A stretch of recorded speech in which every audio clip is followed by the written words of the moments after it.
하나님의 말씀은 구약성경 사무엘상 1장입니다. 구약성경에 있는 사무엘상 1장 10절과 11절 말씀 두 절인데요. 제가 가진 성경 구약 408면에 나와 있습니다. 두 절 우리 시간 한 목소리로 읽겠습니다. 시작. 한나가 마음이 괴로워서 여호와께 기도하고 통곡하며 서원하여 이르되 만군의 여호와여, 만일 주의 여종의 고통을 돌보시고 나를 기억하사 주의 여종을 잊지 아니하시고 주의 여종에게 아들을 주시면 내가 그의 평생에 그를 여호와께 드리고 삭도를 그의 머리에 대지 아니하겠나이다. 아멘. 하나님이 한나를 돌보시사라는 제목으로 하나님 말씀 전하도록 하겠습니다. 말씀의 제목에 여러분의 이름을 넣을 수 있습니다. 하나님이 김현철을 돌보사. 아멘이십니까? 여러분의 이름을 한번 넣어보십시오. 하나님이 아무개 누구를 돌보시사. 아멘. 하나님이 돌보신 줄 믿습니다. 더원사랑의 교회가 개척한 지 8년 됐습니다. 이제 8살인데요. 교회 이름을 지으면서도 많은 동역자들과 기도하면서 비전을 세우고 그 다음에 그 비전 안에서 더 원이라는 이름을 사용하게 됐습니다.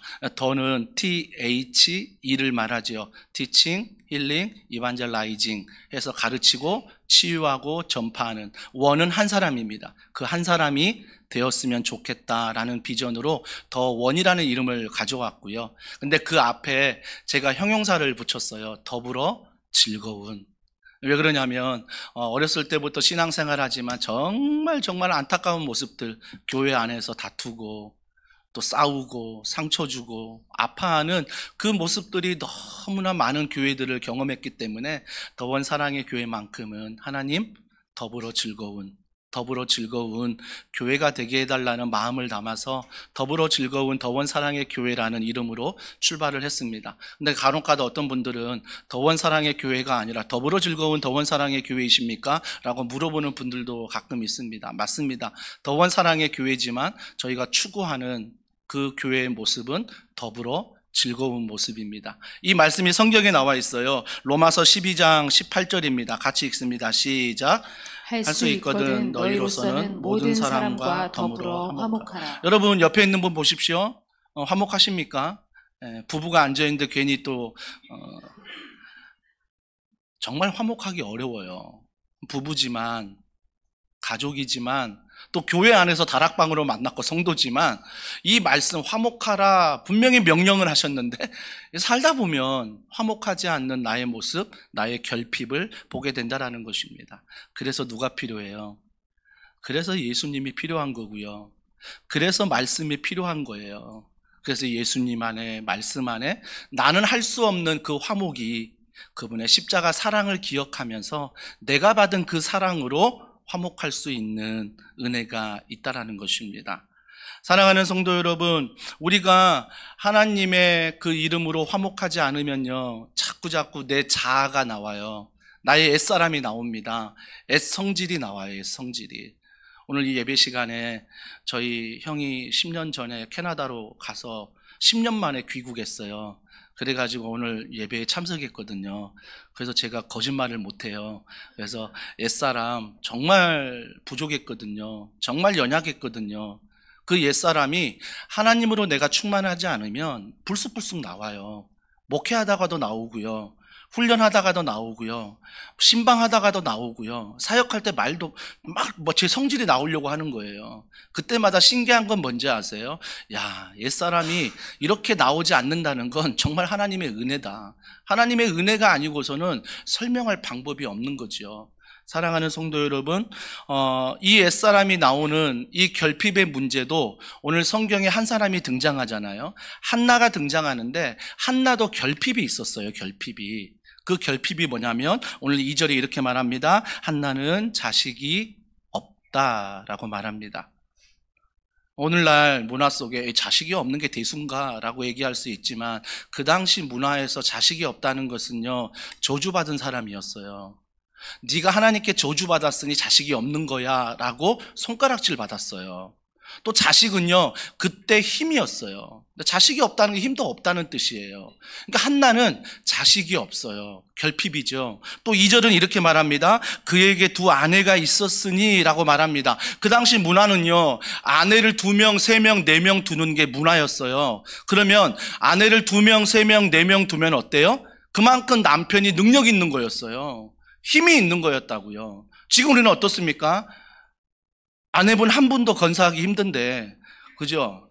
2분, 3분, 4분이 있다고 한다면 오늘날 어떻겠냐고요. 근데 그 당시 문화라는 이름으로 내가 남편의 힘이 있다는 이름으로 아내를 많이 뒀다고요. 근데 성경은 어떻습니까? 문화는 그럴지 몰라도 창세기 말씀에 보면 반드시 한 가정을 이룰 때에 남자 1명과 여자 1명, 그래서 가정을 이루었습니다. 이게 성경적인 가정이에요. 엘가나가 몰랐을까요? 엘가나가 알고 있습니다. 아내가 1명이라는 거 알고 있지만 그 당시 문화를 따라가는 거예요. 그 당시 대세를 따라가는 거예요. 그래서 아내가 2명 있는 것, 뭐 핑계가 있겠죠. 첫째, 한나가 애를 못 낳잖아. 내 대를 이어야 되는데, 그래서 어쩔 수 없이 내가 세컨드, 둘째 아내를 데리고 올 수밖에 없었다라고 엘가나가 이야기할 수 있겠지요. 하지만 어찌됐든 그 결핍이 엘가나가 해결하는 모습을 보자고요. 그 결핍을 엘가나가 어떻게 해결해요? 하나님을 의지하지 않습니다. 하나님께 기도했다는 말씀이 없어요. 그 결핍 앞에서 엘가나가 어떻게 행동합니까? 둘째 아내 얻으면 되지. 둘째 아내 얻어서 아들 낳으면 되지. 아주 세상적인 방법을 먼저 엘가나가 사용하고 있다는 것입니다. 반대로 한나의 마음을 한번 보자고요. 그때 한나의 마음은 어떻겠어요? 이 남편 봐라. 나 사랑한다고 결혼해놓고 자녀 낳지 못한다고 나한테 동의도 구하지 않고 둘째 아내를 데리고 왔네. 그리고 둘째 아내를 통해서 아들을 낳네. 그걸 지켜보는 한나의 마음 어떻겠냐고요. 6절은 이렇게 말합니다. 적수인 분인나가 심히 격분하게 하여 괴롭게 한다라고 말합니다. 둘째 부인이 자기가 아들을 낳거든요. 그러니까 어떻게 해요? 은근히 첫째 부인 한나를 괴롭게 합니다. 격분하게 한다라고 말합니다. 의도적으로요. 의도적으로 격분하게 만들어요. 둘째 아내가요. 8절은 또 이렇게 말합니다. 남편 엘가나가 이렇게 말합니다. 내가 그대에게 10 아들보다 낫지 아니하냐. 한나에게 말하는 거예요. 함부로 이런 말씀 하시면 안 됩니다. 남편분들 조심하셔야 됩니다. 조심하셔야 돼요. 내가 10 아들보다 낫지 아니하냐. 저도 말 못하거든요. 저도 말 못합니다. 하지만 이 말이요 성경적입니다. 왜 성경적이냐면 부부는요 자녀 중심으로 사시면 안 돼요. 부부는요 부부 중심으로 사는 거예요. 그래서 부부 중심으로 살아갈 때 그 모습을 자녀들이 보는 거예요. 그때 자녀들이 뭘 깨닫겠습니까? 올바른 성경적인 가정상을 깨달아요. 아, 나도 엄마 아빠처럼 저런 가정을 이루어야 하겠다. 성경적인 가정상을 깨닫는다고요. 그렇기 때문에 중요한 건 자녀 중심으로 사는 게 아니라 부부 중심으로 사셔야 되는 거예요. 부부 중심으로. 그런데 오늘 이 엘가나가 10 아들보다 낫지 아니하냐 말하는 것은 성경적인 말이 아니었어요. 그만큼 내가 잘 챙겨주지 않냐. 그만큼 내가 10 아들보다 낫지 않냐. 자기 자랑이죠. 자기 자랑. 그러면서 13절에 이렇게 말합니다. 엘리가 그에게 이르되 내가 언제까지 취하여 있겠느냐. 포도주를 끊으라. 잘 아시죠? 정말 한나가 남편을 봐도 둘째 부인을 봐도 결핍이 있고 격분이 일어나고 괴롭고 그 마음을 하나님께 기도하는데 처음엔요 애통해서 기도했다라고 말해요. 근데 애통해서 기도하는데 여러분 해보셨죠? 내가 정말 애통하면서 기도하다가 꺽꺽꺽 하다가 나중에는요 너무나 애통이 심하면 말도 할 수 없어요. 말도 할 수 없다고요. 그냥 중얼중얼 거릴 때가 있습니다. 근데 그 모습을 누가 봐요? 엘리 제사장이 봤다라는 거예요. 오늘날 교역자, 오늘날 중직자가 되는 엘리 제사장이 봤다라는 거예요. 봤는데 뭐라고 말했다고요? 너 술 먹었냐? 너 술 취했냐? 집에 빨리 가. 라고 얘기했다는 것입니다. 그때 한나의 마음이 어떻겠어요? 목사님은 내 마음 알아줄 줄 알았는데, 제사장은 그래도 내 마음 알아줄 줄 알았는데 나의 마음에 전혀 관심이 없구나. 여전히 한나는요, 둘째 아내에게도 결핍이 있고요, 남편에게도 결핍이 있고요, 심지어 제사장인 그 제사장에게도 결핍이 있다라는 것입니다. 이런 결핍을 당할 때 우리가 분인나의 입장도 한번 생각해 보자고요. 분인나, 나쁜 X라고만 생각하지 말고요, 분인나 입장에서 한번 생각해 보자고요. 자, 분인나 입장입니다. 5절에 보세요. 한나에게는 갑절을 주니 이는 그를 사랑함이라. 남편 엘가나가 했던 행동이에요. 둘째 아내를 다 얻었는데 둘째 아내가 보는 앞에서 첫째 아내를 사랑한다고 그 받은 재물의 2배를 줘요. 그걸 둘째 아내가 본다고요. 여러분, 둘째 아내 분인나가 볼 때 어떤 마음이 들겠습니까? 잘 줬다, 그래 축하한다, 이럴 사람이 어디 있겠어요? 이 남편 봐라, 내가 아들까지 낳아줬는데 나에게는 2배를 주긴커녕 오히려 아이도 낳지 못하는 한나에게 2배를 주는 것 보고 마음에 격분이 일어나겠죠. 격분이 일어나겠죠. 또 8절에 보세요. 남편 엘가나가 이렇게 한나에게 말합니다. 한나야, 어찌하여 울며 어찌하여 먹지 아니하며 어찌하여 그대의 마음이 슬프냐? 내가 그대에게 10 아들보다 낫지 아니하냐? 이 남편 봐라. 나에게는 10 아들보다 낫지 아니하냐? 한 번도 물어보지 않았는데 어찌하여 내 마음도 한 번도 묻지 않았는데 오히려 한나에게만 어찌하여 마음을 물어보고 10 아들보다 내가 있지 않느냐? 그렇게 말하는 그 남편의 모습을 보고 분인나, 이 둘째 부인의 마음이 어떻겠냐고요. 그러니까 한나도 결핍의 마음이 있었지만 여전히 분인나도 뭐예요? 결핍의 마음이 있는 거죠. 두 여인 모두 결핍의 마음이 있는 거예요. 우리는 어떻습니까? 지난 한 주간 살아갈 때 우리는 없었나요? 정말 직장에서, 가정에서, 교회 안에서 사역할 때마다 너무나 많은 결핍들이 내 안에 있는 거예요. 자식을 낳지 못하는 결핍이었지만 또 다른 결핍으로 내가 조롱받고 내가 무시당하고 내가 뭔가를 했을 때 인정받지 못하는, 칭찬받지 못하는 그런 결핍이 우리에게도 동일하게 있다라는 것입니다. 그럴 때 무언가 결핍을 만날 때 우리가 어떻게 신앙의 모습을 회복해야 되는지 오늘 분인나를 통해서, 한나를 통해서 결핍이 있는 우리들이 하나님의 말씀에 귀를 기울이고자 합니다. 첫 번째 우리가 기억해야 될 것은 복음은 더불어 즐겁게 한다는 것입니다. 복음은 더불어 즐겁게 한다는 거예요. 즉 그리스도인은, 예수를 믿는 사람은 더불어 즐겁게 살아간다는 것입니다. 이걸 잊지 마세요. 자, 10절과 11절 그 결핍을 가지고 한나가 이렇게 합니다. 자, 한나, 자, 다 같이 읽습니다. 시작. 한나가 마음이 괴로워서 여호와께 기도하고 통곡하며 서원하여 이르되 만군의 여호와여, 만일 주의 여종의 고통을 돌보시고 나를 기억하사 주의 여종을 잊지 아니하시고 주의 여종에게 아들을 주시며. 잘 보세요. 한나가 결핍이 있을 때 어디를 찾아갑니까? 하나님 아버지를 찾아갑니다. 그 앞에서 뭐 했다고요? 말씀을 잘 보세요. 여호와께 기도하고 뭐 했다고요? 통곡했다라고 말합니다. 얼마나 결핍이 심하고 억울했으면 통곡까지 하겠냐고요. 근데 누구 앞에 통곡합니까? 하나님 앞에 통곡합니다. 질문 드립니다. 여러분은 한 주간 결핍의 환경을 만났을 때 누구 앞에 통곡하십니까? 누구 앞에 내 마음을 내어놓으십니까?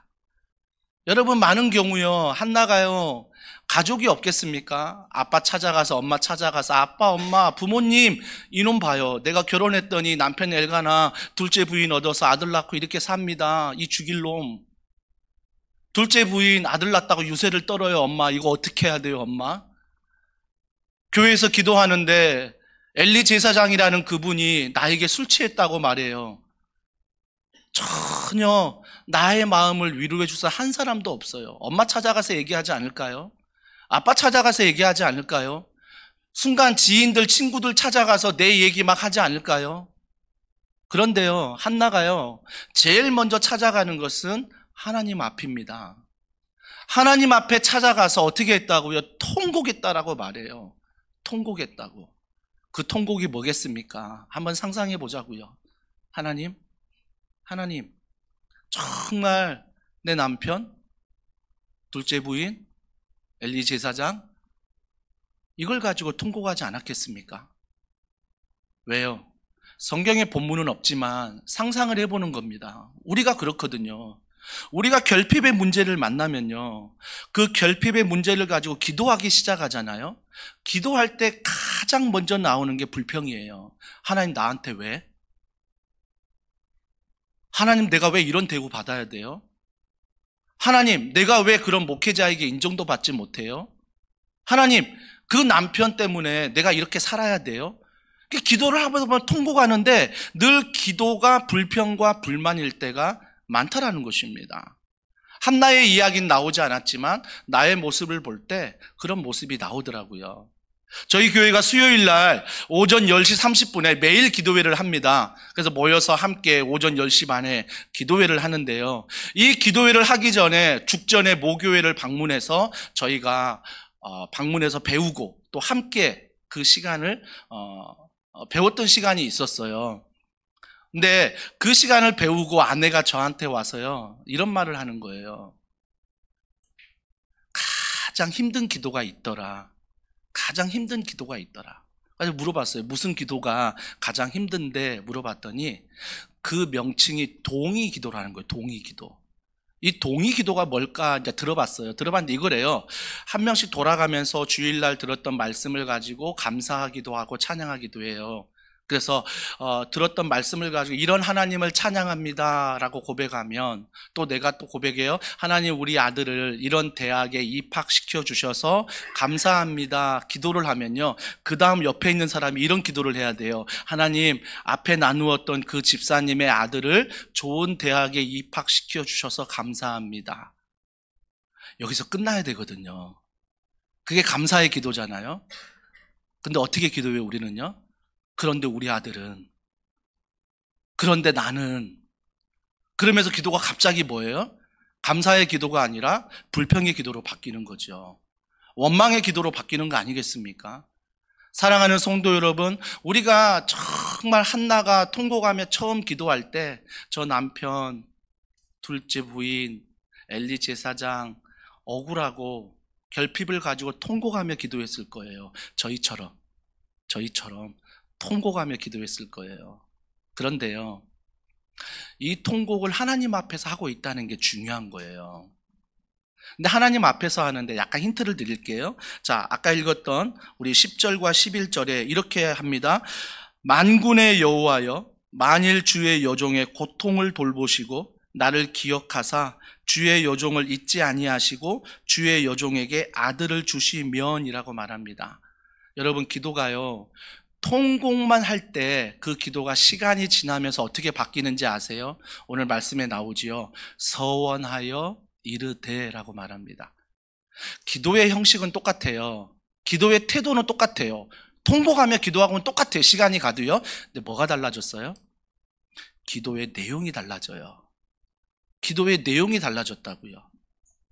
내가 기도했던 게 결핍이었어요. 하나님, 내게 아들 주시옵소서. 그래야 저 남편이 나 무시 못합니다. 그래야 저 둘째 부인이 나 무시 못합니다. 그래야 엘리 제사장도 날 무시 못합니다. 하나님, 내 억울한 마음을 아시오니 내 기도 가운데 아들을 반드시 나에게 주시옵소서라고 통곡하며 기도했을 거예요. 그런데 시간이 지나면서 똑같이 통곡하고 기도하는데 기도의 내용이 바꿔져요. 뭐라고요? 10절 11절 다시 보세요. 한나가 마음이 괴로워서 여호와께 기도하고 통곡하며 서원하여 이르되 만군의 여호와여, 만일 주의 여종의 고통을 돌보시고 나를 기억하사 주의 여종을 잊지 아니하시고 주의 여종에게 아들을 주시면 이라고 말합니다. 주의 여종에게 아들을 주시면 그 뒤는 조금 있다가 나와요. 기도의 내용이 바뀝니다.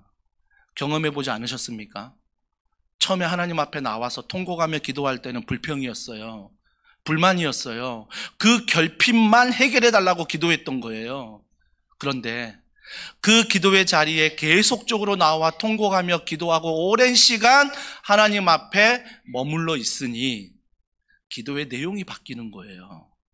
기도의 내용이. 남편 원망하는 기도 없어요. 분있나 원망하는 기도 없어요. 엘리 제사장 원망하는 기도가 없다라는 것입니다. 원망하는 기도로 시작했지만 하나님 앞에 서니 원망하는 기도가 사라진다라는 것입니다.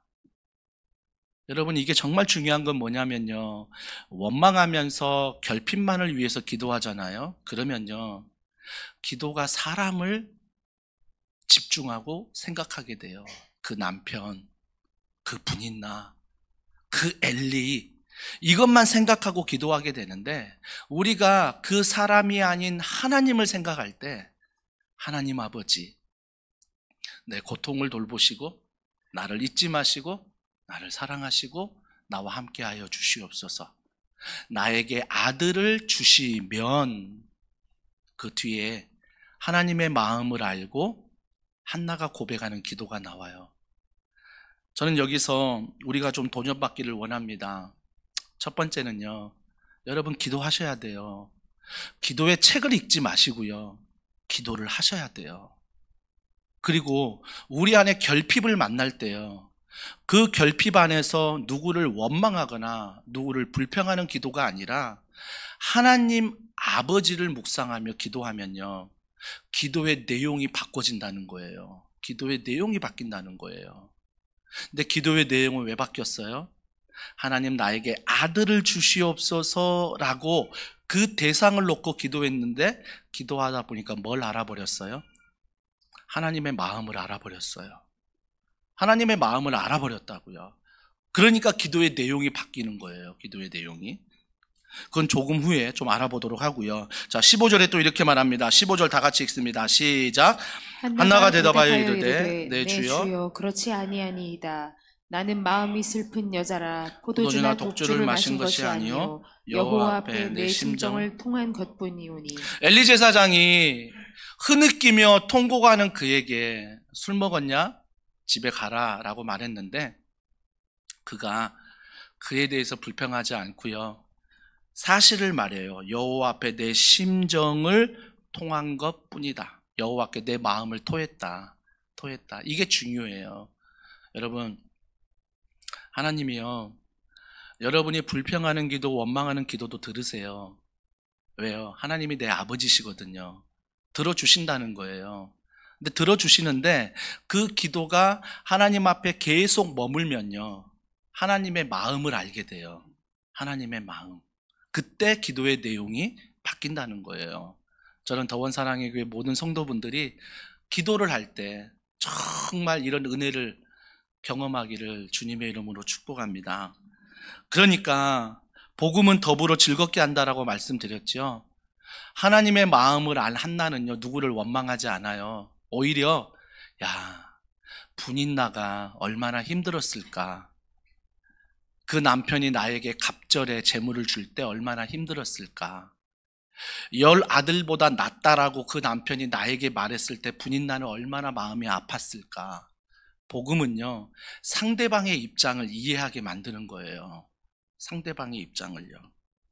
또 하나, 복음은요, 더불어 즐거운 일에 하나님을 개입시킨다는 거예요. 여러분, 기도가요, 하나님을 개입시켜야지, 기도가 내 자신이 기도하면 안 된다는 거예요.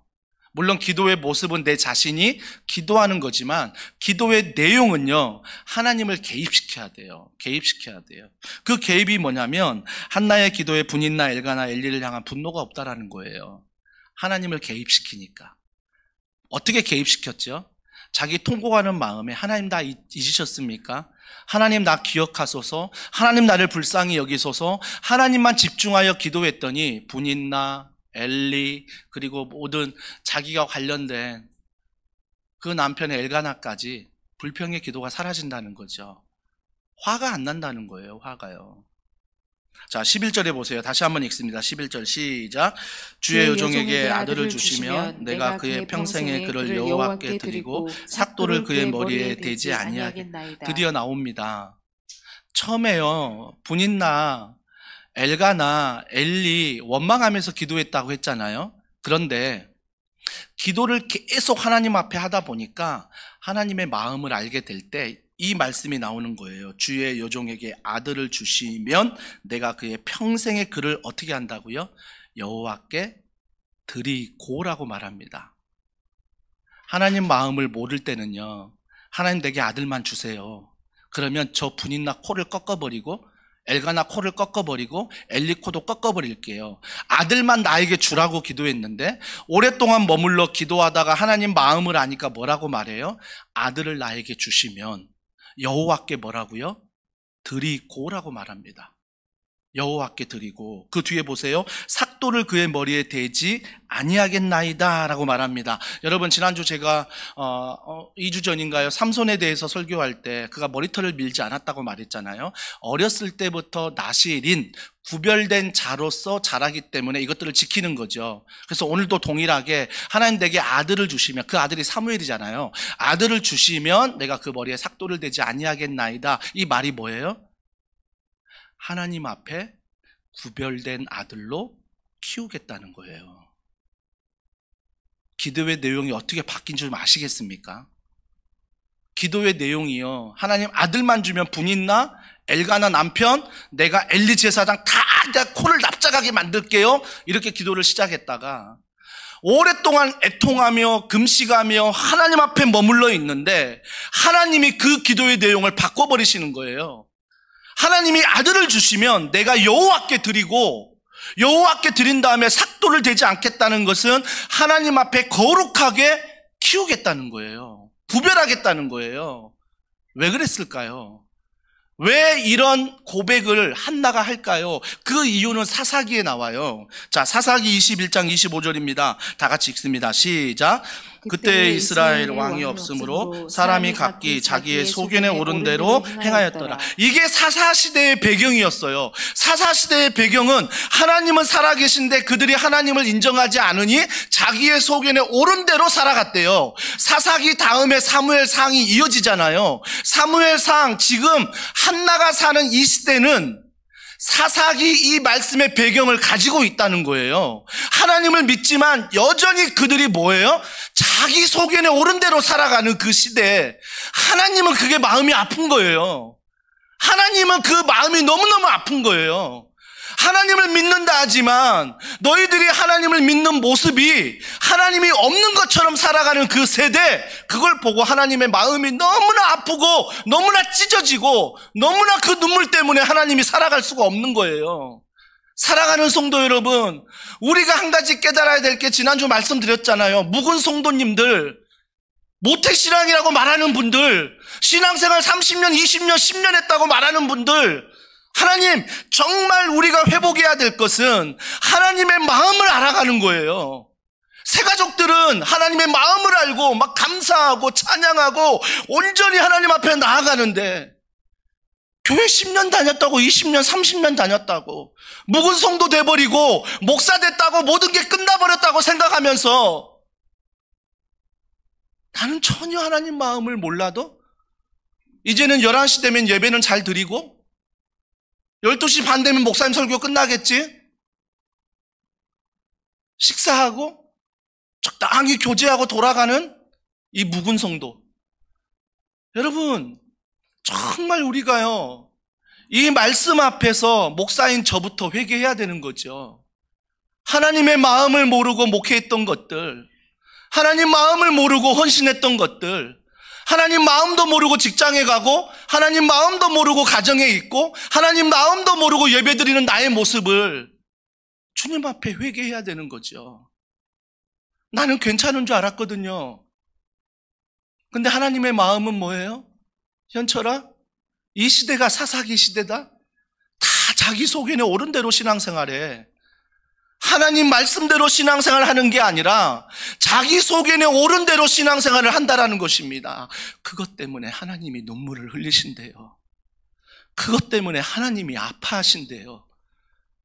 그걸 목사가 모른다면, 그걸 장로님이 모르신다면, 그걸 우리 교회 안수 집사님이, 권사님이, 순장님이, 부장님이, 섬기는 성기미들이, 성도들이 그 마음을 모른다면 어떤 기도로 끝날까요?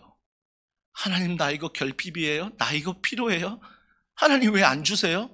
하나님, 저 사람은 주고 나는 왜 안 주세요? 이 기도만 하지 않을까요? 그런데 감사하게도요, 하나님은 그 기도를 들으셨다는 거예요. 하나님은 그런 기도도 들으신다는 거예요. 그래서 그 기도하는 한나에게 찾아가셔서 한나야, 내 마음이 이래. 한나야, 지금 내 생각이 이래.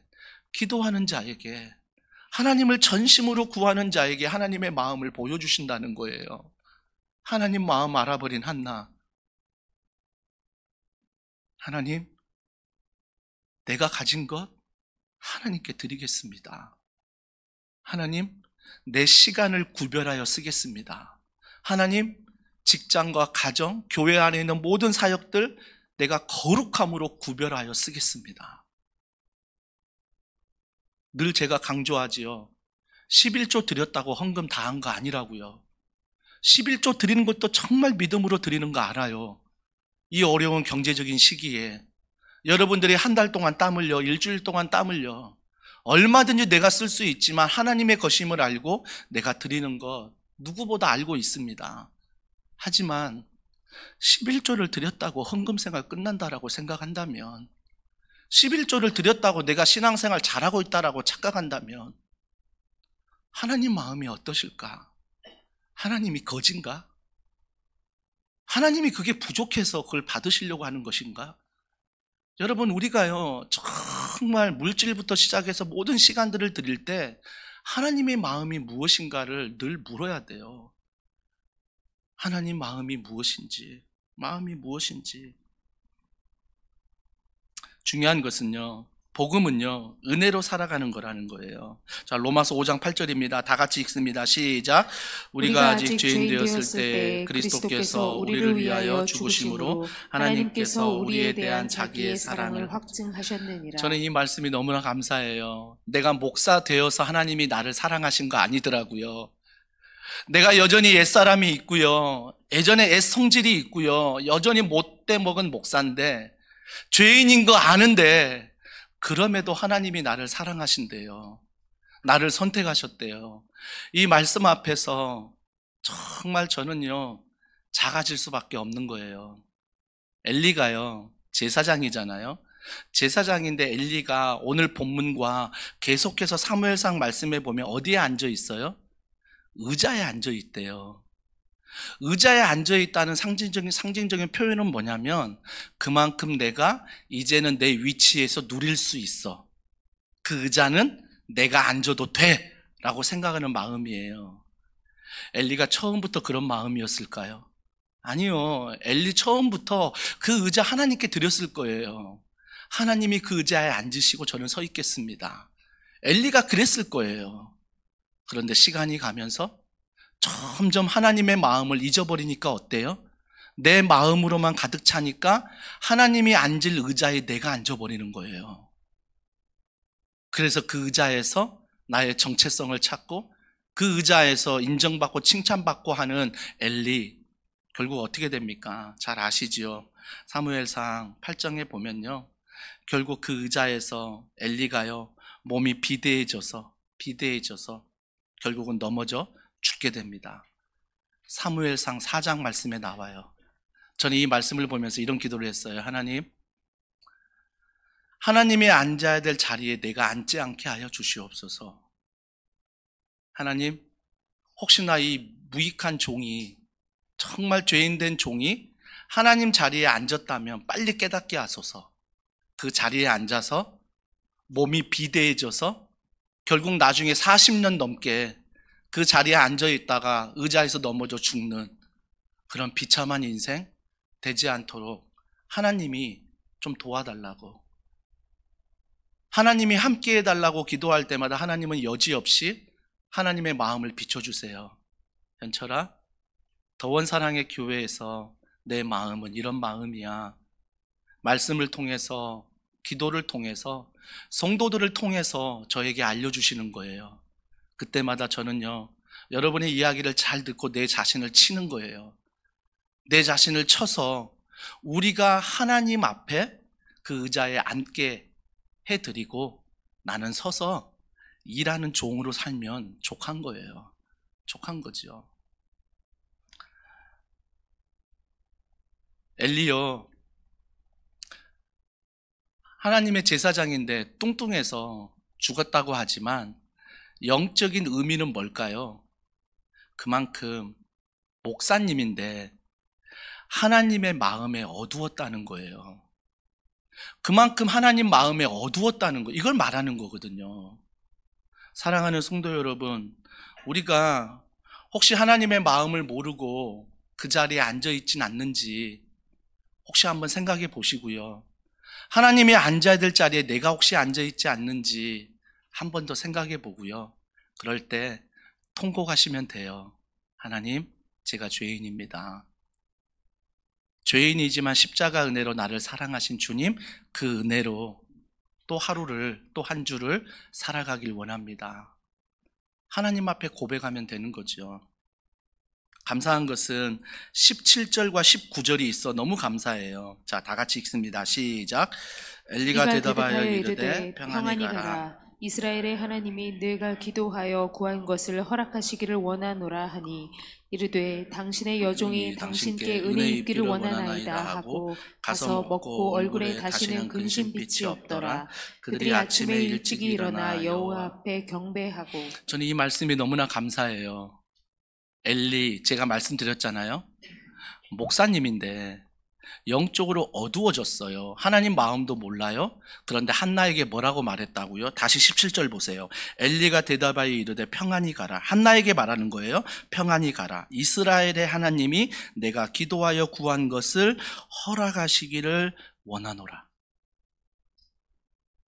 김현철 목사가 여러 성도들이 결핍을 가지고 찾아올 때 하는 말 아니에요? 아닙니까? 거의 뻔한 말이에요. 목사님 찾아가면요, 순장님 찾아가면요, 웬만하면 결핍 가지고 찾아가면 이 이야기 거의 뻔한 얘기들을 합니다. 뻔한 얘기를 한다고요. 근데 그 뻔한 얘기인데 그 뻔한 얘기 앞에 한나가 어떻게 한다고요? 당신의 요종이 당신께 은혜 입기를 원하나이다. 당신에게 은혜를 입기를 원한대요. 엘리가 어떤 사람이라고요? 하나님 마음도 모르고요, 하나님 뜻도 모르고요, 자기가 하나님 자리에 앉아있던 사람이에요. 근데 한나가 뭐라고 말해요? 그런 엘리지만 그 엘리에게 은혜 입기를 원한대요.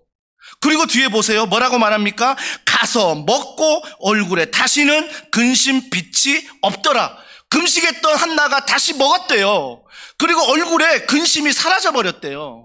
사랑하는 성도 여러분, 엘리가 어떤 사람인지 알잖아요. 근데 하나님이 약한 자를 강한 자로 사용하시고 한 사람, 실수 많은 자, 넘어지는 자를 하나님이 천을 이루는 놀라운 사람으로 사용하신다라는 것입니다. 하나님을 엘리도 사용하신다라는 것입니다. 우리가 생각할 때 하나님이 엘리 사용하지 않을 거야, 뚱뚱하고 비대하고 하나님 마음도 모르고 하나님 뜻도 모르고 그렇게 사는 목사를 하나님은 절대 기뻐하지 않을 거야. 아니요, 그건 우리들의 생각인 거죠. 하나님은 이런 자도 사용하신다라는 거죠. 그래서 이사야 60장에 뭐라고 말합니까? 약한 자가 강국을 이룰 것이다. 한 사람이 천을 이룰 것이다. 이게 우리 교회의 비전 아닙니까? 난 실수하고 넘어지고 여전히 하나님 마음도 모르고 여전히 하나님 뜻도 모르는 엘리와 같은 난데, 하나님은 그런 약한 자를 강한 자라고 말씀하십니다. 현철아, 너는 주 안에서 강한 자야. 현철아, 너 한 사람이지만 너 한 사람이 천을 이룰 수 있는 하나님의 믿음의 사람이야. 어찌 한 목사에게만 얘기하겠습니까? 하나님이 간절하게 통곡하며 기도하는 자, 하나님을 마음을 알아버린 자에게 이사야 60장 22절 말씀을 동일하게 하지 않겠습니까? 사랑하는 아들아, 사랑하는 딸아, 약한 너로 말미암아 강국을 이룰 것이다. 한 사람이 너의 미약한 모습을 통해 천을 이룰 것이다. 결국은 뭐예요? 하나님이 하시겠다는 거예요. 내가 하겠다는 게 아니라 하나님이 나를 통해 이루시겠다라는 거죠. 전 이게 너무나 감사해요. 너무나 감사해요. 늘 실수하고 넘어지고 기도하지 않고 늘 뺀질뺀질대고 늘 세상에 트렌드 따라가기 바쁘고 문화 따라가기 바쁘고 하나님 앞에 목사라고 하지만 하나님 마음도 모르고 심정도 모르고 살아가는 이 목사인데, 그래도 하나님은 이 목사를 향해 현철아, 약하지만 내가 너와 함께 할 때 강한 자가 된단다.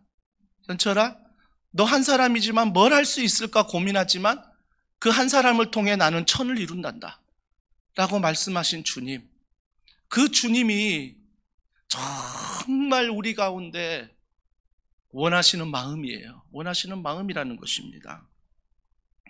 사랑하는 성도 여러분, 감사한 것은요, 2부 때에 하나님이 참 은혜를 주신다라고 생각이 든다면 내가 말씀을 잘 들어서가 아니에요.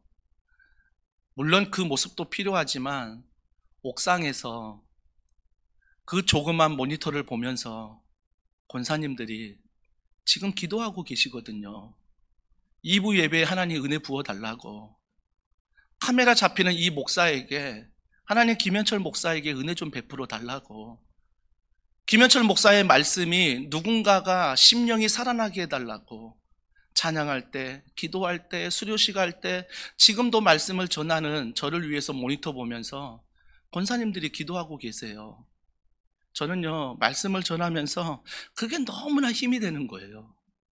나는 약한데 나를 위해서 기도하는 분들이 있으니 내가 강한 자로 설 수 있는 거구나. 강한 자로 설 수 있는 것입니다. 이번 한 주간 여러분 또 긴급 기도 문자를 받으셨잖아요. 지난주 긴급 기도 문자, 아이가 출산했는데 자가 호흡이 안 돼서 하나님 호흡 좀 돌아오게 해달라고. 아이 호흡이 돌아왔대요. 할렐루야, 아멘. 너무나 감사했는데 이번 한 주간 또 다른 기도 제목을 받았어요. 사랑하는 누님이 직장에서 갑자기 쓰러져 뇌출혈로 의식이 없어가지고 지금도 중환자실에서 사경을 헤매고 있습니다. 그럴 때마다 우리가 기도하는 건 뭐예요? 하나님 왜 그러세요? 왜 그 가정에, 왜 하나님 그 집사님의, 그 누님의, 처음에는 원망할 수 있죠. 하지만 하나님 앞에 계속 우리가 통곡하고 그 가정을 위해서 기도한다면 하나님의 마음을 알지 않을까요? 그래서 제가 통화하면서 이런 기도를 했습니다. 하나님 반드시 치유하시고 하나님 반드시 고쳐주시되 이 시간을 통해서 하나님 마음을 알게 해달라고. 이 시간을 통해서 하나님의 십자가 은혜를 알게 해달라고. 그게 진정한 기도 응답이지 않겠습니까? 사랑하는 성도 여러분, 그래서 이번 한 주간도 하나님이 한나를 돌보시사 그 한나에 내 이름을 넣어서 하나님이 김현철을 돌보시사. 자녀들 불안하십니까? 하나님이 김준영을 돌보시사. 하나님이 김준서를 돌보시사. 교회 불안하십니까? 하나님이 더원사랑의 교회를 돌보시사. 직장 불안하십니까? 하나님이 이 직장을 돌보시사. 물질이 필요하고 여전히 결핍이 있지만 하나님이 돌보신다는 믿음 안에서 우리가 나아가기를 원합니다. 그래서 결론을 이렇게 맺었어요. 십자가로 우리를 용납해 주신 예수 그리스도의 사랑으로 한 시대의 고통을 씻어내자. 왜 이런 결론이냐면요, 한 여인의 결핍이었습니다. 한 여인의 결핍이 하나님 마음과 연결되니 그 기도가 어디까지 확장이 돼요? 이스라엘, 한 나라로 확장되는 거예요. 그래서 한 여인의 결핍의 기도가 자기 소견에 옳은 대로 행하는 이스라엘 백성들을 위한 기도로 바뀌는 거죠. 기도가 확장되는 거예요. 나 하나의 결핍의 기도가 한 나라와 한 도시를 살릴 줄 믿습니다. 그 이유는 바로 기도할 때 하나님이 일하시기 때문입니다. 이 은혜가 이번 한 주간 우리 모두에게 있기를 주님의 이름으로 축복합니다. 우리 이 말씀 기억하면서 이 찬양 우리 주님 앞에 올려드리면 좋겠습니다. 왜 나만 겪는 고난이냐고. 왜 나만 겪는 고난이냐고. 우리 결핍 있잖아요. 우리 통곡하는 거 있잖아요. 그 하나님께 올려드리며 이 찬양 고백하겠습니다.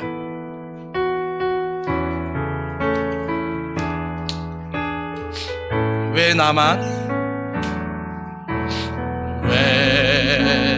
나만 겪는 고난이냐고. 불평하지 마세요. 고난의 뒤편에 있는 주님이 주실 축복 미리 보면서 감사하. 왜 이런 슬픔 찾아왔는지, 왜 이런 무슨 슬픔 찾아왔는지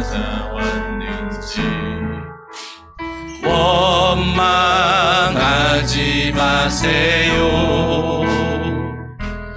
당신은 잃은 것보다 주님께 받은 은혜 더욱 많음에 감사하세요. 너무 견디기 힘든 지금 이 순간에도 주님이 일하고 계시잖아요. 남들은 지쳐 앉아 있을지라도 당신만은 일어서세요. 고백합시다. 힘을 내세요. 힘을 내세요. 힘을 내세요. 주님이 손잡고 계시잖아요. 주님이 나와 함께함을 믿는다면 어떤 고난도 힘을 내세요. 힘을 내세요. 힘을 내세요. 힘을 내세요. 주님이 손잡고 계시잖아요. 주님이 나와 함께함을 믿는다면 어떤 고난도 견딜 수 있잖아요. 우리 이 시간에 기도합니다. 우리 기도할 때 하나님, 이 결핍 가운데, 이 고통 가운데 하나님 앞에 통곡하오니 하나님의 마음을 알게 하여 주시옵소서. 직장 안에서, 가정 안에서, 이 교회 안에서, 이 도시 가운데, 이 나라, 이 민족 가운데 하나님의 마음을 알게 해달라고, 하나님의 은혜를 알게 해달라고 우리 이 시간 합심해서 함께 기도하겠습니다. 하나님